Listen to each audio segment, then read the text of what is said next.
अस्सलाम वालेकुम। आज के सच के साथ मैं हूं वसीम अब्बासी। आज बड़ी खबरें हैं जी, 3 बड़ी खबरें हैं। एक तो पाकिस्तान में क्रिप्टो का इनकलाब आया जा रहा है। पहली बार पाकिस्तान में क्रिप्टो के बड़े एक्सचेंजेस, 2 बड़े एक्सचेंजेस को लाइसेंस जारी होने का अमल शुरू हुआ है। एनओसी जारी हो गए क्रिप्टो रेगुलेटरी अथॉरिटी ने पाकिस्तान की।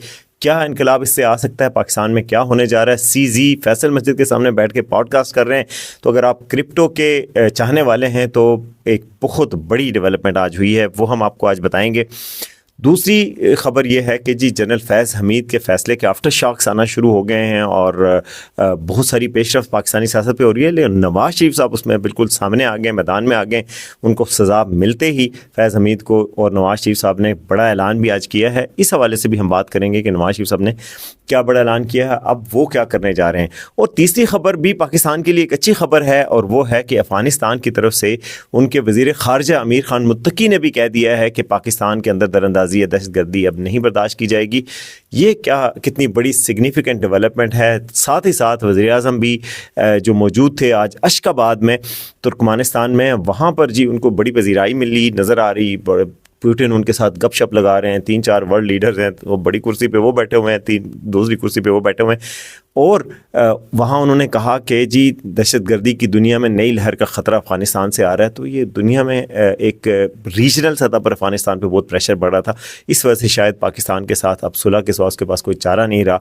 इस पर भी बात करेंगे। तो सबसे पहले इस चैनल को करें सब्सक्राइब, ताकि हम आपको बताएं कि इस मुल्क में हो क्या रहा है और क्यों हो रहा है। अच्छा जी, जनरल फैज़ हमीद साहब को, मैं क्रिप्टो के हवाले से आता हूँ। जनरल फैज़ हमीद साहब को सज़ा मिलते ही बड़ी पाकिस्तान में जनाब नई तब्दीलियाँ आ रही हैं। लोग कह रहे हैं कि एक बड़ा मैसेज है, सियासतदानों को भी मैसेज है पाकिस्तान के और बाकी लोगों को भी, कि जी अगर हम अपने एक इतने बड़े सीनियर अफसर के साथ ये कर सकते हैं तो बाकियों के साथ क्या हो सकता है। किसी को, सबों को पता होना चाहिए, किसी को गलत फहमी में नहीं होना चाहिए। इसी के साथ ही आज नवाज शरीफ साहब भी मैदान में आ गए और उन्होंने लाहौर में जो आज़ाद कश्मीर के हवाले से कोई पार्टी थी उसे ख़िताब किया। कहा कि जी बड़ा तब्दीलियाँ आ रही हैं, ख़ुद मैं जाके आज़ाद कश्मीर में कैंपेन करूँगा और उस पर मैं हिस्सा लूँगा। फिर उन्होंने कहा कि जी मैं आज़ाद कश्मीर में जाके एक उम्मीदवार के साथ ही बड़ा ऐलान किया कि मैं कैंपेन चलाऊँगा। वहाँ पे इलेक्शन होने वाले हैं, आपको पता ही है। तो फिर उस इलेक्शन के हवाले से उन्होंने कहा कि जी मैं उसमें शरीक होऊंगा। ख़ुद उन्होंने आज पार्टी के लीडरों से मुलाकात भी की, मुल्क की सियासत के हवाले से भी बातचीत की, पाकिस्तान के हवाले से भी बातचीत की कि जी ये क्या चल रहा है और क्या होने जा रहा है और क्या कैसे चल रहा है। तो यानी एक्टिवेट हो गए हैं नवाज शरीफ साहब भी नई विगर और नई एनर्जी के साथ। जो ही जनरल फैज़ हमीद को सज़ा मिली, कल आपको बताया था कि जनरल फैज़ हमीद को उन्होंने पर्सनल जो उनकी लिस्ट होती है एनिमीज़ की, उसमें शामिल कर रखा था। जनरल बाजवा भी शामिल हैं जिनको सज़ा नहीं मिली, लेकिन नवाज शरीफ के जो 2 दुश्मन थे, जो पाकिस्तान के ताकतवर तरीन इदारे से थे, उनको सज़ा मिल गई। और ये बड़े यानी रेयर इंसिडेंट्स होते हैं कि एक सियासतदान के मुखालिफ एक बड़े इदारे के लोगों को भी सज़ा मिले। परवेज़ मुशर्रफ को सज़ा हुई थी, सज़ाए मौत हुई थी, गो कि वो पहले ही उससे फोत हो गए थे, लेकिन जो अमल दरामद तो नहीं हो सका उस सज़ा पे, लेकिन सुप्रीम कोर्ट से फिर रेटिफाई हुई वो सज़ा। उसके बाद जनरल फैज़ हमीद को वो तकरीरों में चैलेंज कर चुके थे, उनको सज़ा हुई। तो उसके बाद से बड़ा जो है ना, नवाज शरीफ साहब का भी बड़ा जोश व खरोश नज़र आ रहा है। वो बड़े डिफरेंट अंदाज में सामने आ रहे हैं। आज एहसन इकबाल के साथ भी उनकी तस्वीर बनी हुई नज़र आ रही है, मीटिंग्स में भी बैठे हुए हैं। तो आने वाले दिनों में आप उनको ज़्यादा एक्टिव देखेंगे। अब आते हैं जी उस खबर की तरफ जिससे आपको इंतज़ार भी होगा। और क्रिप्टो के हवाले से बड़ी डेवलपमेंट, बड़ी पेशरफ्त पाकिस्तान में हुई है। और पाकिस्तान में जो वर्चुअल एसेट रेगुलेटरी अथॉरिटी बनी हुई है पवारा के नाम से, उस अथॉरिटी ने एक बड़ा ऐलान किया है आज।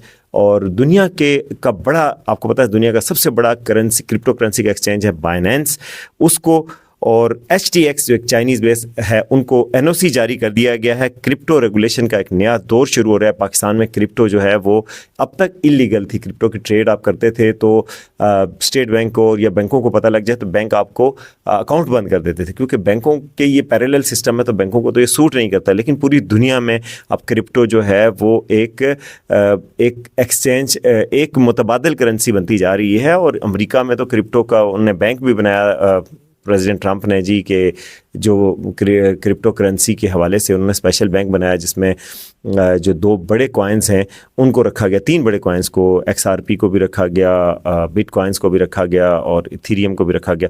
तो जो गवर्नमेंट ने पकड़े होते हैं, तो पूरी दुनिया अब वर्चुअल एसेट्स के हवाले से भी एक बैंक्स बना रही है। तो पाकिस्तान ने पूरे खित्ते में सबसे तेज़ी से पाकिस्तान इसमें आगे बढ़ रहा है। और मैं आपको बताऊँ कि जो एनओसी जारी हुए हैं मेरी इतलात के मुताबिक उसमें SIFC और रावलपिंडी की तरफ से काफ़ी पेशरफ थी। और आपको पता है जनरल आसिम मुनीर के साथ, फील्ड मार्शल आसिम मुनीर के साथ बिलाल बिन साकिब जो पाकिस्तान में क्रिप्टो रेगुलेटरी अथॉरिटी के सरबराह भी हैं, उन्होंने बाकायदा उनकी तस्वीर भी आई। CZ जो बाइनेंस के बानी हैं वो पाकिस्तान आए हुए हैं, इस वक्त वो इस्लामाबाद में मौजूद हैं। बल्कि आज उन्होंने पॉडकास्ट किया है बिलाल बिन साकिब के साथ फैसल मस्जिद के सामने से, और वो उसको पूरी दुनिया में उन्होंने ट्वीट भी किया है। तो यानी क्रिप्टो के हवाले से ये एक बड़ा ब्रेक थ्रू हुआ है पाकिस्तान में। बाइनेंस और HTS को NOC दे दी है। ये फुल लाइसेंस नहीं है लेकिन लाइसेंस की तरफ एक बहुत बड़ा कदम है। इस NOC के बाद ये क्या कर सकेंगे, ये रजिस्ट्रेशन के लिए जो एंटी मनी लॉन्ड्रिंग लॉ के हवाले से है वो पाकिस्तान का फाइनेंशियल मॉनिटरिंग यूनिट FMU उसके साथ रजिस्टर हो जाएंगे, SECP के साथ रजिस्टर हो जाएंगे, पाकिस्तानी सब्सिडरीज बनाएंगे अपनी पाकिस्तान में जो कंपनियां होंगी इनकी, उनके लिए SECP के साथ रजिस्टर होने का एक प्रोसेस शुरू कर देंगे। और एंटी मनी लॉन्ड्रिंग के रेगुलेटर की महदूद इजाज़त यानी उनको मिल गई है, तो सिर्फ तैयारी नहीं ऑपरेशन भी अब शुरू कर सकेंगे। तो ऑपरेशन के हवाले से ज़ाहिर है ये सारी ये जो 2-3 चीज़ें हैं ये मुकम्मल करने के बाद शुरू हो सकेंगे, लेकिन अभी जो है वो तैयारी शुरू कर सकेंगे। पाकिस्तान की क्रिप्टो मार्केट आपको बताऊं कि इतनी बड़ी है कि दुनिया की बड़ी मार्केट्स में इसका शुमार होता है। 3 से 4 करोड़ पाकिस्तानी क्रिप्टो यूज़र्स हैं और ट्रेडिंग वैल्यू जो है वो 300 अरब डॉलर्स की है एक अंदाजे के मुताबिक। तो ये रेगुलर मार्केट जो है इसको रेगुलेट करना, और ये मार्केट जो ग्रे एरिया में थी इसको रेगुलेट करना एक पाकिस्तान के लिए गेम चेंजर साबित हो सकता है पूरे रीजन में। फाइनेंस मिनिस्टर इसको बड़ा कह चुके हैं कि जी Pakistan is committed to responsible innovation. और जो क्रिप्टो रेगुलेटरी अथॉरिटी पाकिस्तान में बनी है वो भी बड़ी डिफरेंट है। पवारा ये AI के ज़रिए AI इनेबल दुनिया की पहली रेगुलेटरी अथॉरिटी बन गई है जो जहाँ पे सर्टिफिकेट्स और जो सब कुछ है वो AI की बेस पे आपकी असेसमेंट होती है कंपनीज़ की, जो उसको करना होता है। और दुनिया से आगे निकलने की कोशिश शुरू कर दी है। बिलाल बिन साकिब ये कह रहे हैं कि ये सिर्फ बिगिनिंग है, अभी शुरू है। पाकिस्तान अब सिर्फ मुकम्मल कंप्लायंट और वेल गवर्नड प्लेटफॉर्म्स ही आगे बढ़ सकेंगे। कंट्रोल और आलमी मेयारात के मुताबिक सब्सिडरीज बनेगी और पाकिस्तान एक रिस्पॉन्सिबल इनोवेशन को वेलकम करेगा। और बाकायदा तौर पे क्रिप्टो के हवाले से पाकिस्तान ने एक ओवरसाइज़ के लिए बहुत जल्द एक और लाइसेंसिंग का एक प्लेटफॉर्म भी बनाया जा रहा है। तो कई फेजेस में ये काम हो रहा है। तो पाकिस्तान जो है वो ख़ित्ते की सबसे बड़ी क्रिप्टो मार्केट बन सकता है अगर इस सारे पोटेंशियल को टैप किया जाए। तो ये पहला कदम था, ये धमाका खेज़ कदम। बाइनेंस और HTX को जब फुल लाइसेंसिंग फ्रेमवर्क बन जाएगा, उनको फुल लाइसेंसिंग मिल जाएगा ऑपरेशन की, तो ये बहुत बड़ी एक पेशरफ्त होगी। इसमें टाइम तो लगता है पूरी दुनिया में, लेकिन ये एक जदीद इकॉनमी की तरफ एक बड़ी पेशरफ्त है। तो अगर आप क्रिप्टो एंथुसियास्ट हैं, क्रिप्टो यूज़ करते हैं, तो आपके लिए ये एक बड़ी डेवलपमेंट है। अब आते हैं जी आज की तीसरी खबर की तरफ, और तीसरी खबर अफ़गानिस्तान से है। अफ़गानिस्तान से आपको पता है कि 1000 से ज़ायद उलमा ने फतवा जारी किया था। फतवा उसको मुकम्मल डिक्री तो नहीं कह सकते फतवा की, लेकिन एक बयान जारी किया। मीटिंग हुई, उसको तालिबान की सपोर्ट हासिल थी, जो तालिबान के अमीर हैं उनकी तरफ से। उन उलमा ने कहा कि जी हमारी हुकूमत के साथ पूरी यानी हमायत है अपनी हुकूमत के साथ। एक तो ये अपने हवाले से तो उन्होंने कहा, लेकिन उन्होंने जो बातें की पाकिस्तान के हवाले से दो, वो बड़ी खुशाइन थी। एक तो उन्होंने कहा कि जी इस सरजमीन को दहशतगर्दी के लिए इस्तेमाल नहीं किया जाना चाहिए। जो लोग यहाँ से बाहर जाके दहशतगर्दी करें वो बागी तस्वर होंगे रियासत के। ये पाकिस्तान के लिए म्यूज़िक टू ईयर है, यही तो पाकिस्तान चाहता था। फिर ये उलमा ने कह दिया। उलमा आपको पता है कि अफ़गानिस्तान में पावर ब्रोकर हैं, ओपिनियन लीडर्स हैं, और उलमा एक इस्टेब्लिशमेंट हैं अफ़गानिस्तान में। तो वहाँ की इस्टेब्लिशमेंट वो हैं। उलमा से कहलवाया गया। फिर उसके बाद अफ़गानिस्तान की हुकूमत सामने आई और जो उनके वज़ीर ख़ारजा अमीर खान मुत्तकी, उन्होंने कल बयान जारी किया कि जी हम जो दहशतगर्दी अफ़गानिस्तान की सरज़मीन को दहशतगर्दी के लिए इस्तेमाल नहीं होने देंगे और किसी को इजाज़त नहीं देंगे कि यहाँ से जाके बाहर दहशतगर्दी करे। तो ये पाकिस्तान चाहता था। पाकिस्तान ये एक बड़ी पेशरफ सामने आ रही है और पाकिस्तान को यानी उन्होंने यकीन दहानी करवा रहे हैं कि हम दहशतगर्दी पाकिस्तान में नहीं करेंगे। TTP, फितनतुल खारिज, ये बाकी सारी तंजीमों को। मगर क्या पाकिस्तान इस पर पूरी तरह मुतमईन है? अभी तक पाकिस्तान ने यह कहा है कि हमें तहरीरी गारंटीज़ दी जाएँ, लिख के दिया जाए कि हम पाकिस्तान में ऐसा नहीं करेंगे, उससे मुतमईन नहीं है। अफ़गानिस्तान को आखिर क्या चेंज ऑफ हार्ट हुआ, उनको कैसे समझ आई?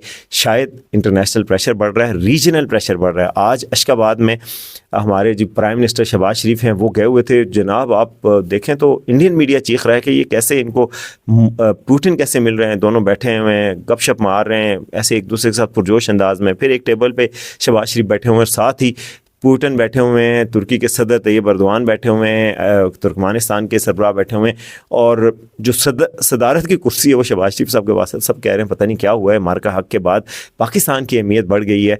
तो वहाँ पर बैठ के जो शहबाज शरीफ है उन्होंने कहा कि नया ख़तरा दुनिया में दहशतगर्दी का वो अफ़गानिस्तान से आ रहा है। पाकिस्तान भी ये समझ रहा है और दुनिया भी ये समझनी चाहिए दुनिया को भी, और पाकिस्तान उसके राह में रुकावट बन रहा है। तो उन्होंने कहा कि अफ़गानिस्तान को चाहिए कि इस हवाले से वो करे। तो गोया पाकिस्तान अभी भी प्रेशर डाल रहा है और पाकिस्तान चाहता है कि फुल रिटर्न एश्योरेंस दी जाए, लेकिन अफ़गानिस्तान अब जो है वो मान रहा है बात को और वो कर रहा है। तो ये पाकिस्तान के लिए एक अच्छी खबर होगी। दहशतगर्दी के वाक़यात में भी आप देखें कि गुज़श्ता हफ़्तों में कुछ कमी आई है, तो ये एक खुशाइंद बात है। अगर किसी तरीके से ये हो जाता है, और पाकिस्तान ने दोस्त ममालिक का, सऊदी अरब का, कतर का, इनका शुक्रिया भी अदा किया है, तुर्की का जिन्होंने रोल प्ले किया है, तो ये एक अच्छी खबर होगी, सबके लिए अच्छी खबर होगी, और हम सब के लिए एक बेहतरी की तरफ एक कदम होगा। तो अब तक के लिए इतना ही। उम्मीद है आज का शो आपको पसंद आएगा। देखते रहें आज का सच।